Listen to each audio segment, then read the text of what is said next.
So hello. Today we are going to make a review that something that is supposed that you know everything about the periodic table. So I think it's going to be extremely useful. Well, everybody knows what is the periodic table at home. How many elements we have in the periodic table? Like around 118. Around or sharp? They said around because they're still like adding and like questioning several elements. And what is the theory that is behind that? What is going to, we are going to reach a limit or no? Theoretically, no. Yeah, theoretically no, but in practice, like atoms, they can't have so many shells or else because they become so unstable, they just don't. They break down into other little ones. So there's a theory that is called the island of stability. So you can check on Google this. And it said actually, I don't remember if it's 135 or 37 protons that maximum can exist. 138. I don't remember if it's in between 34 and 38. I don't remember the exact number. So it's not infinite the number of elements that we can discover. Actually, we have a limit because we can calculate the stability of the molecule. Okay, so where is my? So the periodic table is one of the most powerful arrangements that have ever been in the human history. Who discovered the periodic table? Mendeleev. Well, nobody discovered it, but he like put it together. Yeah. Do you know any other person that was involved in that?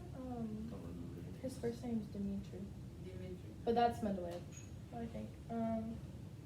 But you know, in some Somebody did chemistry before. books, you can find that actually was another person that discovered almost at the same time, but not discovered, present the arrangement of the periodic table at the same time, was Mendel. Gregor? Mendel, no, Mendel. No, it's another Mendel. And they said that actually, there's like a complaint because actually Mendel is from the United States and Dimitri from Russia. So the Russians said that it was Dimitri. And in some books in the United States, you see the other version. But actually, it's proof that it was the first person that presented the arrangement is Dmitri Mendeleev. So, Dmitri Mendeleev was a person that he was very, very, very smart, but nobody likes him. So, many people try to diminish him, and actually, are you okay? And actually, it looks like he killed himself. Oh, goodness. Yes, yes, yeah. I have one second, only for the purpose. So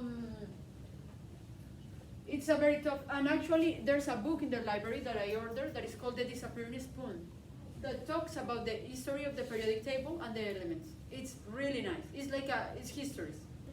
I think if you like to read, you're going to love it. It's very quick to read, it's very important. So the periodic table is divided in many parts. And there are different kind of arrangements that we can use to divide the periodic table. So one of the arrangements that we have is according with the type of element that we have. So what are the three types of elements that we have here? You have non-metals, metalloids, and metals. Okay, very good. So where are the metals in the periodic table? This On side. that side. Where are the non-metals? It's that little That zigzag side. band. Nope. Like Nope. That's or no, the the green. non-metal. Oh, okay, metalloids. Okay, yeah. No, it's this side. The green That side. and the. And hydrogen? Yeah, that one up there. And the metalloids? That's that So, zigzag. yellows. It's like has like arsenic, all that. What is 80? What is this element? Not a metalloid? Or is it one of It's a them? metal. All the yellow ones are metal. Yeah. I don't know what it stands for. You must. Actinide or something? No, that's AC. Oh. So, the general definition of element is that something that we cannot break. Actually, is that the recurring, like, do you remember that when we talk about atomic structure, that we said that what is an atom? The definition, like the general definition of atom. The smallest divisible unit. That is one entity. So all the elements are formed with atoms of almost the same type, with some changes. And we saw before that is because we talk about isotopes, right? So the elements are the building blocks of all matter. So from now, we have 118 elements, but we don't have elements 113, 115, and 117. Interesting, no? Weird. Why we don't have these kind of elements? Because they're hard to make. I mean, they probably. But how is easier to make 118 and not 113? Because you're purposefully filling an extra shell, but the ones in the middle, like it's hard to leave it stagnant like that. But I think you could do like the octet, like it can break the octet rule, but still be stable with 114. But and remember that we 116. talk only about the octet rule when we are talking about bonds. This is an Yeah. atom only. Oh, that's true. Well, I thought it could be like stable by itself with those are filled, like you can have the 6 and the 4. So the question is, what brings stability to an element? Mm, Having a Having complete this. valence shell. yeah. So, which are the elements that are more stable in the periodic table? Well, those they would be the noble gases. Why? Like group 18, because they have 8 Well. in the valence shell, 8 electrons in the valence shell. So everybody wants to be like the noble gases, right? Mhm. But it would be nice if you look what is the definition of an element according with the American Chemical Society. They have a very, very nice dictionary and you can check it out. Because now the definition is actually include time. Because the elements from 104 to 118, they're elements that exist only for a very short time because they're made up in a laboratory. Mhm. Like in the They're not naturally forming. exactly. So actually now they have a restriction according with the time of existence in the world. So this is quite interesting. So the periodic table can be divided in subshells and blocks. So because we can make like an association according with this. So if you remember what is the name of this group? Alkali. metals. The alkaline metals. Mhm. The alkaline metals, and what is the name of this? Alkali earth metals. So what is the configuration of lithium, for example? Electronic configuration. Like the boxes. It would be lithium. Yeah, there's 2 electrons in its first shell and 1 in the second. So is S1S, 2S, 3S, what is the configuration? 1s2. 1s2, 1, 2s. or no. yeah, 2s1. Sorry. Could you say that again? You got it. 1s2, 2s1. To S1. So all the elements that are in this group, because it's are in the block 1, they have the last configuration is S1. Mm. Is a rule. So for the second group, everything finishes in S. So that's the reason because we talked and we said that this is the S block. So all the elements that are in the group 2, what do you think is going to have the configuration? So for example, for beryllium, Mhm. is S2, always. Mhm. So, and then obviously the number or the period is going to vary according with what? You remember what is the association between the periodic table and the period? Oh, they With the, no, actually with the electronic configuration of the period, how we can relate this? it's gonna increase as it goes across. Yes, but how increase with the period? You're gonna get more electrons on that outer shell, or yeah, on that outer shell. But for example, if I have, for example, beryllium, Mhm. what is the electronic configuration for beryllium? 1s2, 2s2. Oh. One.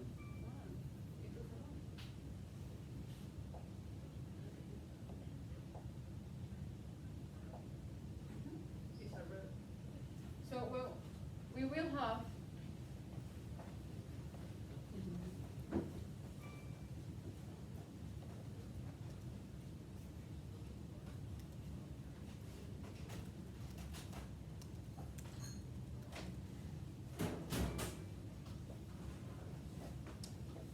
so the configuration that we have for beryllium, for example, will be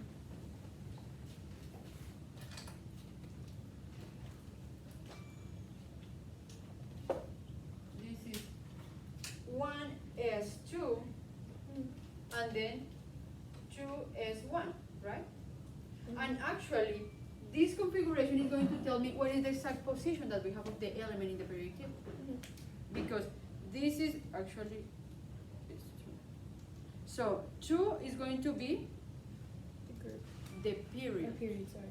And 2 is going to be the group. Okay? So, then we have the P block.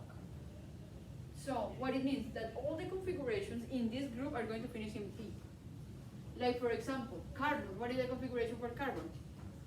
1s2, 2s2, 2p2. Yeah. So, how many valence electrons we have for carbon? 4. Very good. So, and then we have 2 special groups that are very interesting. That are the D block and the F block. Normally, in general chemistry, normally you learn only S block and P block. But then when you get like more involved in chemistry, you learn about the D block. And we were going to talk about the D block today. Because what is the name of the elements that are in the D block? And what have you ever know what is they give this name of transition metals?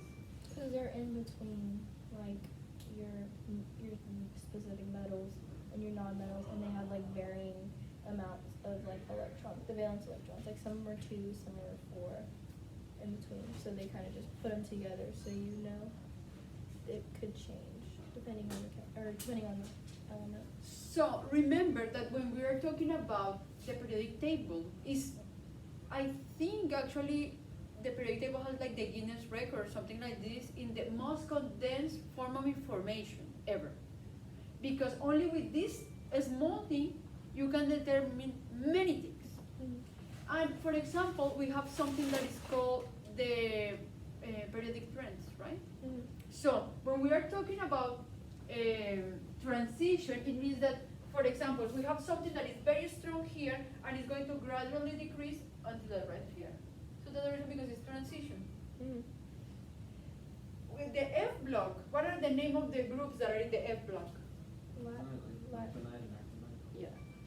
So they are very, very special, more special. And actually the chemistry of these groups are extremely different from the other elements. So for now we are going to understand the chemistry of the S block, D block, and P block.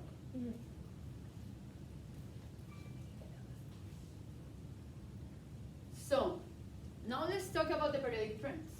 Because this is the reason, because it's so powerful, the periodic table.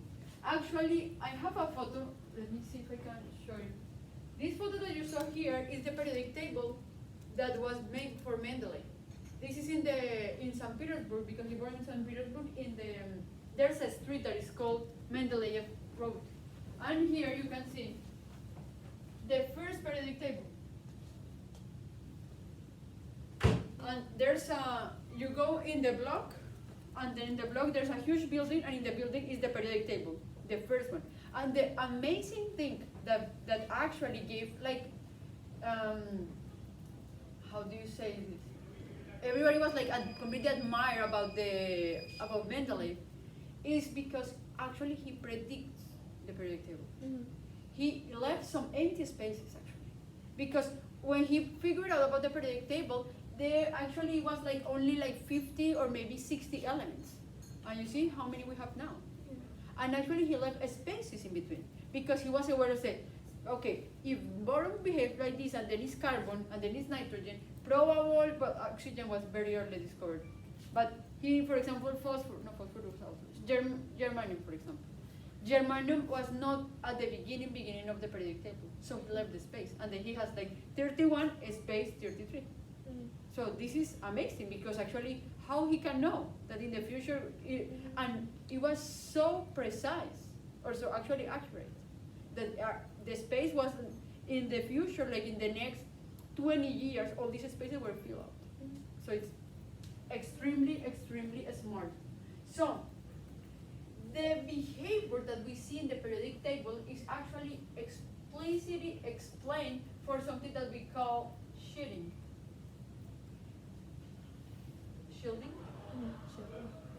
So, and this is a phenomenon that is very, very interesting, Because actually the shielding is going to give our guidance about what is the behavior of an, or it's going to give our, like our imagination is going to be able to see what is the behavior of an atom. Do you know if anybody had the opportunity or knows if an atom exists? Do you have any evidence that we have like the photo of only one atom? I don't think so. They found the photo. It was like really recent. There's no evidence yet of only one atom. Molecules, yes, but Yeah. atoms, not yet. I think that was a couple of years ago in the Science magazine. It was a photo of the anthracene, I just looked at photo albums. and It was like this. I don't remember that. It came out like I think maybe a year ago. It was like the singular atom. It was like one of the like super big breakthroughs. but the problem is they have. Oh, it's strontium. So it's like massive. Yeah, it's like one of the super big. I mean, you said it's. But the problem is later they said that it was not true. Actually, it was not. You can follow the line of the news because they said yes, it was an element alone, and actually, it's not true because we don't have even equipment to make one photo of this resolution. So we don't have any. But maybe in the future we're going to be able to do it. Maybe. Well, let's see. So. The idea of an atom actually is a construct. It's an idea. And we saw many evidence about the behavior of the atom. But it's only like we saw what are the consequences of the behavior of the atom, but we don't have like 100%, how do you say? We don't know with 100% of accuracy, Oh, certainty? certainty that, Mhm. that this is true. So, that the reason because this is still a theory. So, it's supposed that you already know what is the form of an atom because we already saw this. In the center, we're going to have what kind of subatomic particles? Your neutrons and protons. And outside, Your electrons. so we have a cloud of electrons outside, Mhm. right? So, and then we are aware that exists something like this, the levels, right? Mhm. So we have these electrons that are in this level, that is in the level 1, are going to be like near to the nucleus. And then these electrons that are here are going to be very far away. So actually, the net effect of the nucleus over the electrons is going to be like affected with something that we call the effective nuclear charge. So the field that this electron feels is not the same that this one. Because it's like when you play with magnets. So for example, if you have a magnet that is one is very close to the other one, you're going to feel. But then if the magnet is like in this room and I have another magnet here, the effect is going to be significantly less. So it's like the same explanation according with this. So we said that we have an effective nuclear charge. So it's going to be Z. What is Z? I don't know.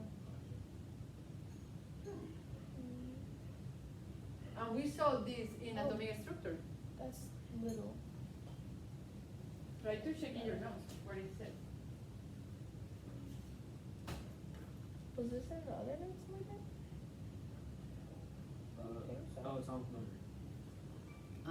Oh, it is? Yeah, of course.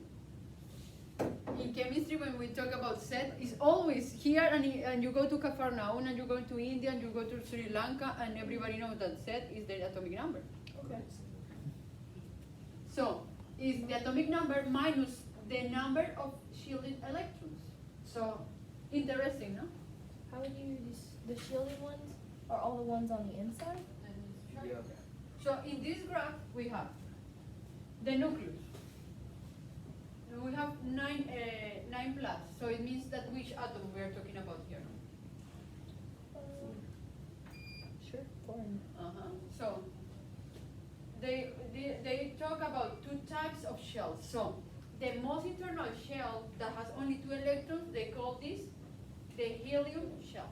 Why the helium shell? Because the very inner one can only have two, rather than with the normal And how eight. many electrons has the helium? Two. So then they talk about the neon shell. Why neon shell? Because it has eight. Neon's one of the noble gases, and it can have 8 electrons on the outside. So it's related with this. So and then what is going to be the name of the next shell? Argon shell, And the next one? krypton shell, The next one? xenon shell, And the last one? radon shell. Exactly. Nice, no? So then, which electrons are going to fill more the value of the nucleus? The electrons that are in the helium shell or in the neon shell? The helium shell. Yes, exactly. And then, so they classify this in two types. So the electrons that are in the helium are going to be shielding. Why? Because they're Because very they're closest. And then the ones that are outside or that are in the outer shell are called Non-shielding. non-shell. Okay? So, and how we can calculate this? So we have 9 minus 2. Then this is going to be the effective nuclear charge. Okay? Yeah. Questions? Not really. Have you ever seen this before? Yeah, but it Hopefully. was like 10th grade. Effective nuclear charge is a long time ago. So now you're going to work on this. We are going to calculate what is the effective nuclear charge for oxygen, fluorine, and chlorine. Okay. Yeah. Miss Ray, there's some like soap and unsaturated fats and oils and stuff in here. So yeah, we can help that. Most of them check that today. No, but when I go to the room, all the time it's on the room, and when I review in class. First one, I still missing. And then we can throw this in the garbage. This is garbage. Not this one.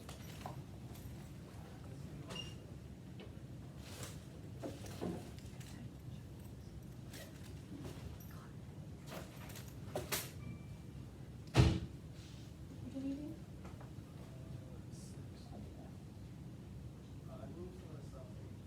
Isn't there 6 minus 2 or 9 minus 8? F we just did. No. 9 minus 2.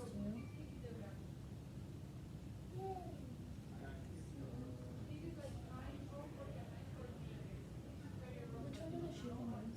All of the inner shells? Yeah. All the other ones are shielded. My 2 was 7.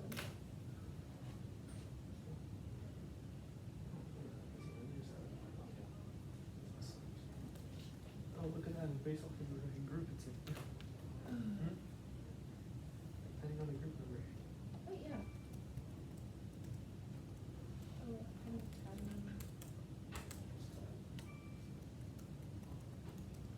so just like after this is We take 40 words a minute. same. Going I'm probably fast. less. Going fast. Genuinely, I believe I'm less. Messages.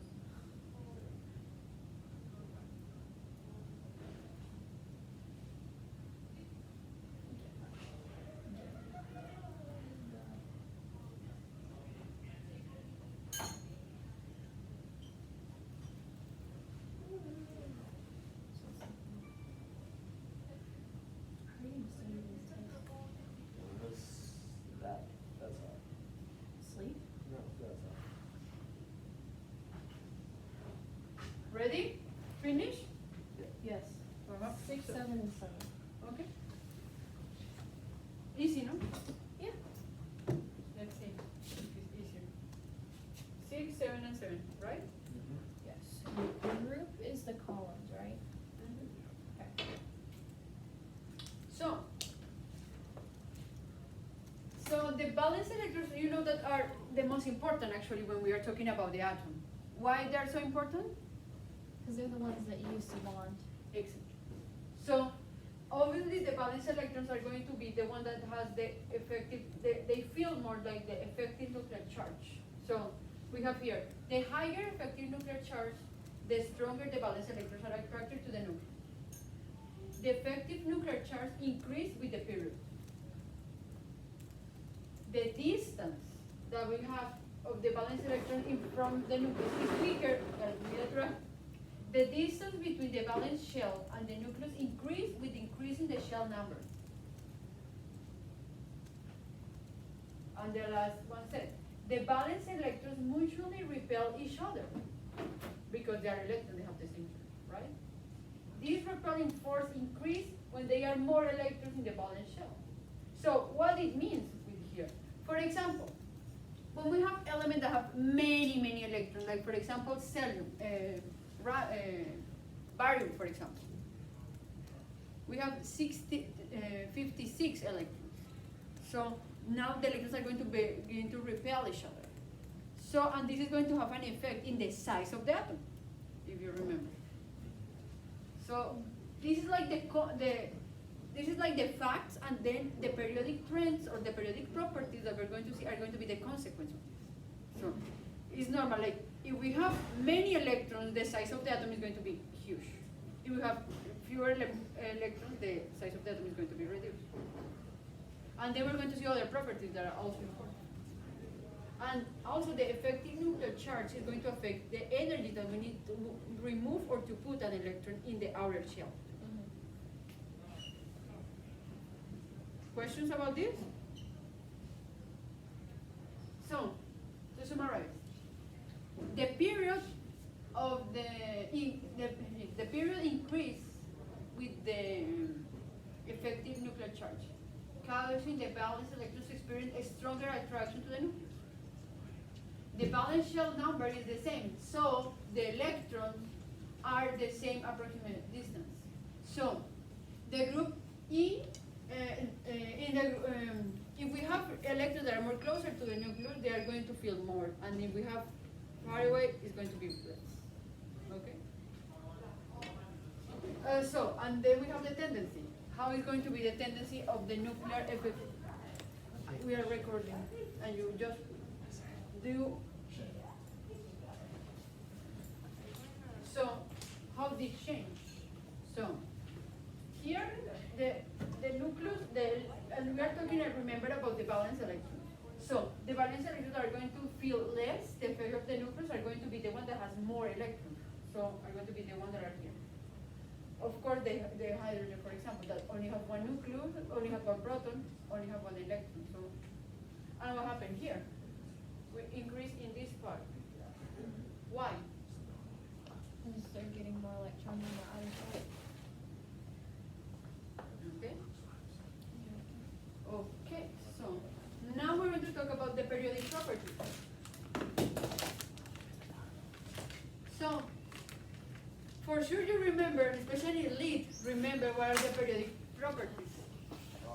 Metallic character, electronegativity, electron affinity, first ionization energy, and ionic and atomic radii.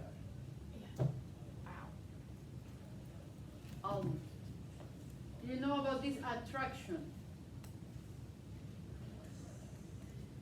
Attraction between the nucleus and the valence electrons. How did it change in the periodic table? Lee? Going from west to red attraction. Getting So, have you ever heard about attraction in the periodic table? So we already discussed about the effectiveness of the. Do you want this recycled or just done? But we need to save the plastic part. Bags? Yeah, not the bags, the container. Yeah, so. So did you see that you have two bags here? So you can. Oh. Wow. Oh, this one's broken. So that's the reason because they put two. So they put three actually. Oh. This one's doing right too. This is four. So then we can talk about the atomic radius. So Horacio, what you can tell me about the atomic radius? How is the behavior in the periodic table? Atomic radius. So I'm going to change you the question. What is the biggest atom in the periodic table? Well, the biggest atom. probably gonna be How did you get it to go back? maybe France. You need to tie this, Shane. Uh-huh. And what is the smallest one? The smallest one, Smallest one. atom. Oh, I see. No, Helium? Helium. Oh, yeah. My bad, sorry. remember what is the effect, because in this case we have 2 electrons, 2 protons, so the effect is going to be. Yeah. Now, Shane, what about the electronegativity? Do you remember what is the trend for the electronegativity? Electronegativity increases as it goes top right. Yeah, top right. But Increases the thing as- is, the noble gases have electronegativities. It's electronegativity.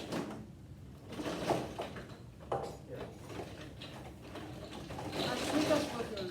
I'm making a recording right now. Everything is recording. Oh. Everybody's going to.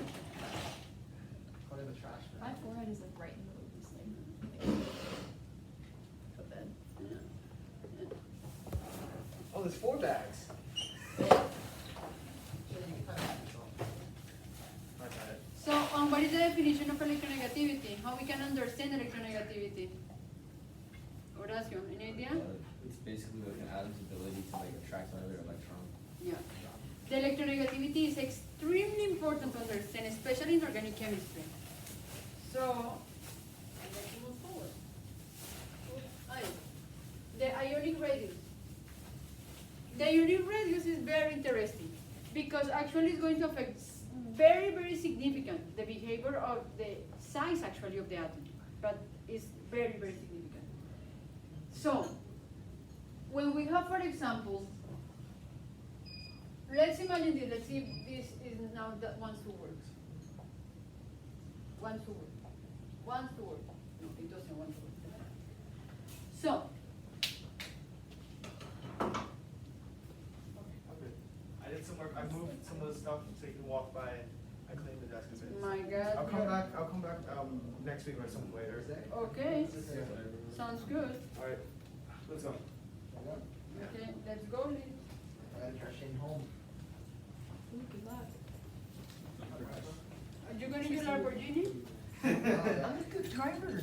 Have a good day, Israel. Thank you so much. Did you wash your hands? Oh. Wash your hands, please. That is very. Bring it home. Okay, so let's analyze this. So, could you draw the sodium ion? No, yes, no, sodium atom. Like Yeah. Lee, could you give me one of the rectangles, please? Oh.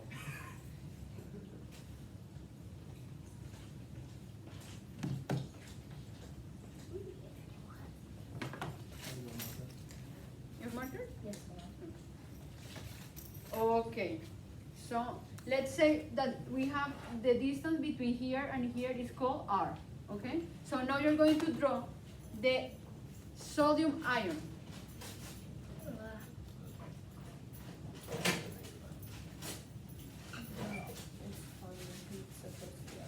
Uh-huh, yes.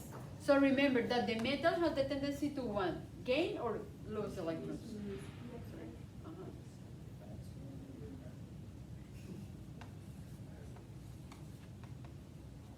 It's not official. but- This is a mixture between Lewis and Oh, Bohr. I know, I just don't know how to make it positive. No, no, no, it's like this, it's positive. Okay, cool. Okay. So, how many levels we have for the ion you only have 2. Two. and for the other one? So what it means, which is going to be bigger? Nice, no? Okay. Erase this. And now you are going to draw fluorine. Bye bye, have fun. Behave, please. Be careful with the Lamborghini. I don't want to see the news any Lamborghini. Nice. The red was driving. Uh-huh.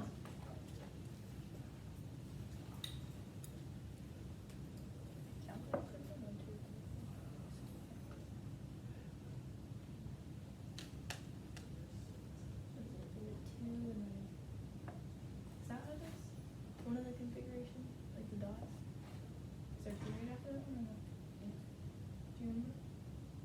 Well, remember, 2.8, if it's 0.8, and then like 3. is P is F, no? Yeah, but like So, and it's in the group, in block what? Which block is P. for our P. P? So it finishes in P, right? Yeah, so just 2.7. But is there like a dot after it or no? Do No. you remember? Actually, don't remember if you have a total. So, how many electrons you have in the outer shell? 7. And you? 8. So, which is going to be bigger? Wait, First. no, this one. Why? Because that one's Others. gonna have that tighter pull. Okay, let's draw now chlorine to clarify. You're going to draw chlorine and you, the iron.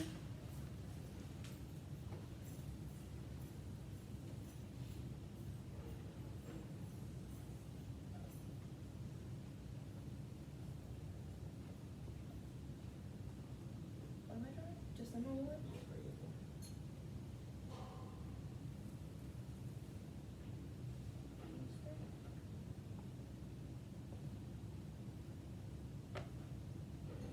Seven. How many do you have? 8. You have? 7. Okay. So let's make an example with Horacio here, because it's very nice. So Horacio, let's suppose that you go to the hair, what is the name, hairdresser? Hairstyler? For him, it would be a barber. For Okay, you go to the barber. And then you arrive like this. And then for some reason you want to make more volume. How you put more volume in your Pretty sure hair? he gets a perm. I don't know actually. I don't know much about hair at all. He gets a I know perm. nothing about hair. So if you want to increase, like to give volume, you need to put a bunch of spray, or what do you say this thing? Like, what is the name of this spray? Hairspray? Hairspray. Mm-hmm. And then when you get a hairspray, then you put like this, and then the size increase. Tease it bigger. You know how somebody rubs your head and then it gets all bigger? Uh-huh. Like a balloon Frizzy. almost? Yeah, it's the same thing. So- You do it for hair. The same effect that you have with your hair is going to happen with this. Because every time that you add something to something, it's going to decrease the size or increase the size. It's gonna increase it. Increase. Okay, so that's the effect in the atomic radius actually. If you, in the case of an ion, it's going to increase the size. But in the case of a cation, it's going to decrease the size. You understand why? Yeah. So it's the same. So if you go to the barber, and then if you, in the case when Horacio looks like a metal. So if we remove one electron, that is going to be one of these nice curly hairs. What is going to happen with the size? Smaller. Exactly. Mm-hmm. But then if you put more curly hairs, it's going to increase the size of Horacio head. Well, no, the hair. I mean. Okay. So that's the effect that we have actually net in the ionic radius. Let's see other property. The first ionization energy. Do you remember what is this? Ionization energy? It's like the energy needed to like remove an electron from something or from an atom. We talk about first. So what is the second? Second would be to remove the second electron. Exactly. So you have chlorine. So Oh, add. had. So then you need some energy to remove one electron. A lot to remove that one Mhm. because it wants to keep on. Exactly. And then if I want to remove other, I need more energy. Mhm. And if I want to remove three, I need more energy. 4, 5, 6, 7. Mhm. So now the question is, which atoms are going to have bigger ionization energy in the periodic table? The metals. Or Wha- wait, the bigger ones? The other ones. The non-metals. Why the non-metal? Wait. It's because don't they have a greater effective nuclear charge? And so it's gonna be harder to actually split it off from the atom. So that's the point. So remember, in the case of the non-metals, we have more electrons. But remember that the non-metals are more selfish. They lack more the electrons. So they're not going to give easily their electrons. So you need more energy. In the other side, we have the metals. The metal has so many electrons and they are so happy that they released very easily. So the energy that is required to remove an electron in a metal is going to be less than in a non-metal. Okay? And then we talk about, or they talk about first electron affinity. What is this, Horacio? Basically the energy, it's like the change of energy when you're like gaining an electron instead of losing. It's like the opposite kind of the ionization. So what is the behavior in the periodic table? How is this? The pretty sure the is it the same as the ionization energy? Why? Because it's kind of relating back to like the electronegativity. Because like with the nonmetals, they almost have a complete shell already, so it's easier for them to just add another compared to the metals which are lacking on. It's easier for them to lose. Okay, very good. Wait, so is the ionization energy referring to like the amount of energy? Check the definition is there. The energy change when 1 mole of electrons are removed from 1 mole of gaseous atoms, forming 1 mole of gaseous 1 plus ion. And first electron affinity is the energy change when 1 mole of gaseous atoms acquires 1 mole of electrons, forming 1 mole of gaseous 1 minus ion. So ionization energy is the amount it takes to give up an electron? To remove. Yeah. Mhm. Okay. Okay. So let's take a look. So now you need to order these elements there inside according with the size.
What is it?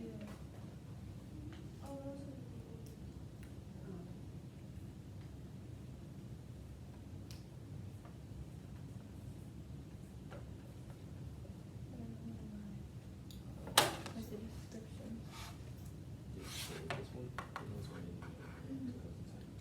this one's gonna have less protons than this one. Right, so the effective nuclear charge, this one's gonna be less than this one. Yeah. This is gonna have the greatest nuclear charge, and it's gonna attract the electrons the most, because it has the most, Wouldn't that make this one the smallest? It's yeah, gonna track. this one is the smallest, yeah, this is the largest. So what did you, I did that. you did them decreasing in size, okay, I did not reverse rounds. Okay, we have a winner or no? Who is the biggest one? Sodium. NA, nope. That's not twice. Why? Or not sodium, the fluorine ion is the biggest one. Because, it has the least number of protons in its nucleus, so it's gonna have the weakest nuclear, like effective nuclear charge. So it's not gonna be able to like attract the electrons nearly as much as the other ones. Mm-hmm. What is the second one? Neon. It's just in It's the middle small. there. Mm-hmm. And the last one? Yeah, sodium. Okay, very, and this, why these are isoelectronic? What do you mean by isoelectronics? What is ISO, you know? The same. Same. Oh, they're all the same as far as like the amount of electrons they have. They have the same amount of electrons? Yes. Yeah. That's isodectonic. Very smart people. So, now let's talk about melting points and boiling points of the elements.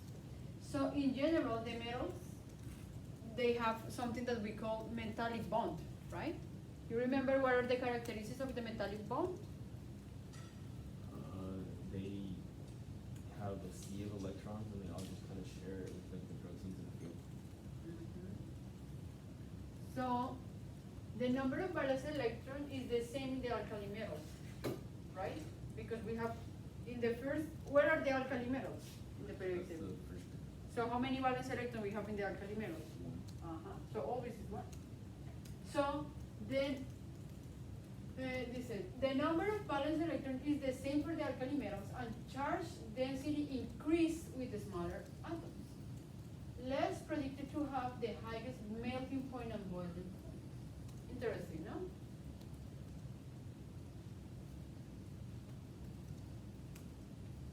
So the alkali metals actually are the compound that has the biggest value that we have for melting point and boiling point.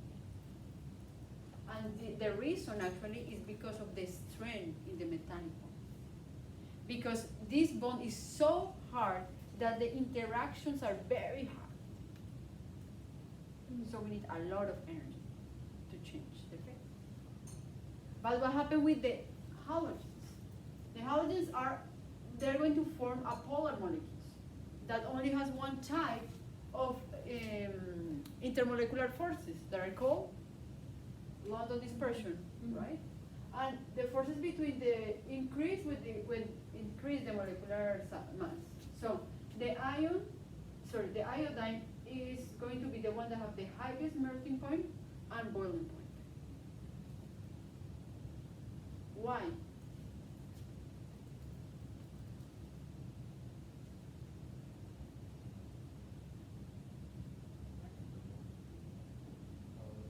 I can think of why, but like not to give a good explanation.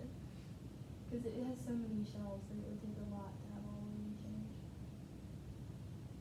So remember that we are talking here about the molecules that they form. I mean, they have, I guess, because iodine has the most number of electrons, it's gonna be able to have the greatest London dispersion force at any given time.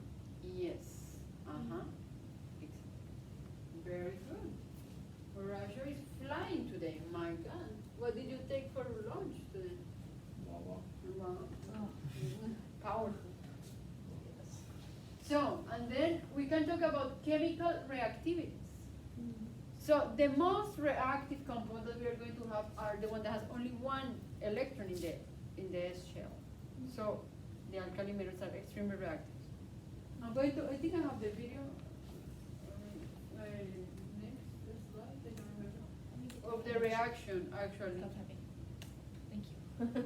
Because actually only, I don't know if you know sodium, or have ever seen sodium before. Yeah. So have you ever seen the reaction between sodium and water? Yeah, it like fizzes. Uh-huh. There's I remember when I visited the ETH that is in Zurich. In the ETH, the chemistry building, actually 5 buildings. One is for inorganic chemistry, organic chemistry, physical chemistry, analytical chemistry, and I don't remember the other one. I don't remember. And they have, it's like they say that it's the 5 fingers. And in the center of the 5 fingers, there's a huge fountain. And one day, because they feel that we are very funny, it was extremely cold. This is in Switzerland. So the water was completely frozen. And then they threw a piece of this size of sodium. You know what happened? Almost destroy all the windows of all the buildings. And these buildings are like 10 floors. Very interesting. Sodium hydroxide everywhere. Very nice. So, then we have the halogens. The halogens are almost happy because they're almost fulfill the octet rule. So, they want to react also because they want to fulfill this. So actually they are very reactive. But, and the stronger, we have here, the stronger the attractive force to the electrons, more reactive is the element. So for example, fluorine is the most reactive. And then the iodine is the less reactive. And in between, well. So iodine actually is very stable. And fluorine, and actually you're going to see, in organic chemistry, we don't see many reactions with fluorine because it's very unstable. So it's not a good idea to have reactions with it. Questions here? Hang on, I'm typing. Okay. There's a lot. Right side, I'm just gonna mess you up. No, just you type up there and then type underneath.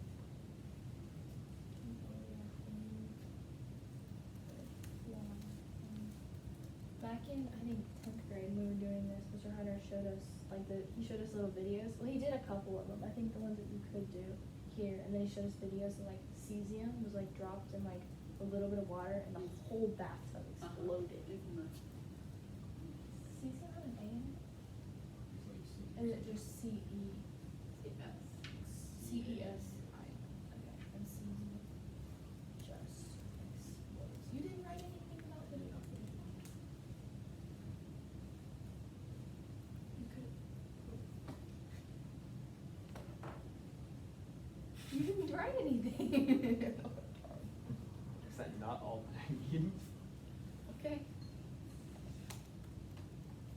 Which one is more reactive? Like cesium? Fluorine. Or what is FR? Francium. Francium is the most reactive, but you just don't get it. Francium or fluorine? It's different. The problem with francium is very strange. So you can buy francium, but it's going to be very expensive. So Mhm. it's going to be very reactive too. So, Mr. Hunter said Also, that pretty sure francium. fluorine is the most reactive element, but if that one's equally reactive as this one, which It's like one's more? Francium This is one's also like. radioactive, so you don't actually get it. Mm. You can't actually react like pure francium before it decomposes. Mm. So they just go with fluorine.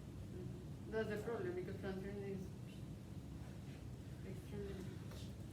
So what are the reactions that actually we are going to have here? So the alkali metals, every time that they mix with water, they're going to form what? Hydroxides. Which is bases.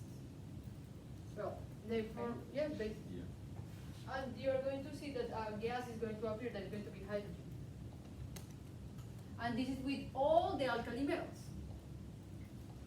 Then an alkali metal can react with a halogen to form what? Ionic halides. What is this? Salt. Salts. And another type of reaction that we can have that involve halogens and alkali metals are the displacement reactions. So here we have a potassium bromide, and it's going to react with chlorine, and then the chlorine is going to replace the bromine, and then we have KCl. Isn't that like redox stuff? Could be, yeah, it Based on can which one? also be called a redox, because they are going to change the, Yeah. most of the reaction can be served as redox, but only very few are not redox. Actually, all the reactions that you have in organic chemistry are redox reactions, but nobody talks about it because it's a little bit messy. So, then we have the ionic reactions. Obviously, the ionic reactions involve ions. Mhm. We have bromine that reacts with chlorine, and then it's going to exchange the electrons, you know. So the more reactive the halogen displays the ions of the less reactive halogen. So what is the most reactive halogen? Chlorine. And what is the less reactive? Iodine. Iodine. Is AT considered one? Or is that one? No. Okay. So let me show you some. Yes, I think I found some reactions, nice reactions. for you.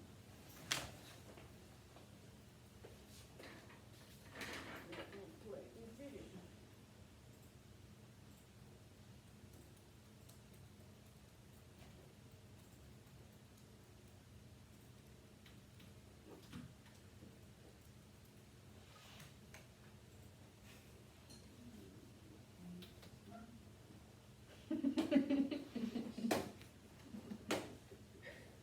Can't take a picture.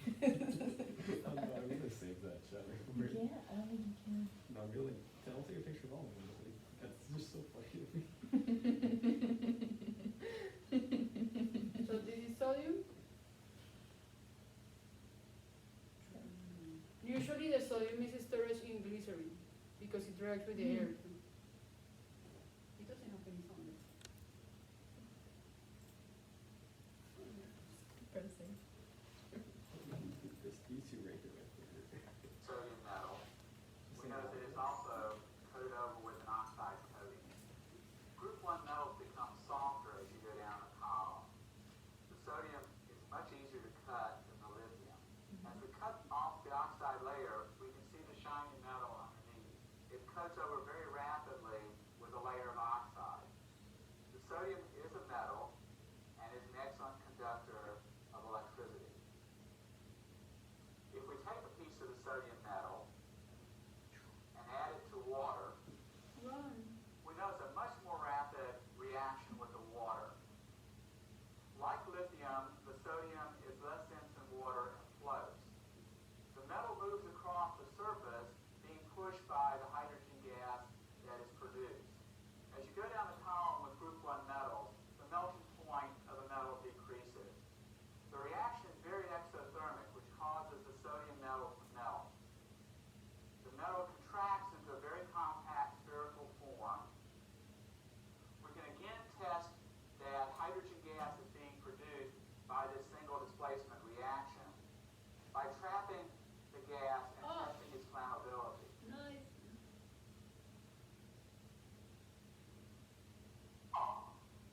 We can test for the fact that we produce sodium hydroxide by adding phenolphthalein. Phenolphthalein turns a purple-red color due to the presence of the hydroxide ion, indicating the formation of the sodium hydroxide. Cha-cha. That's kind of cool. Like. Oh wait, you should do the one that's. Oh wait, that's like 5 minutes.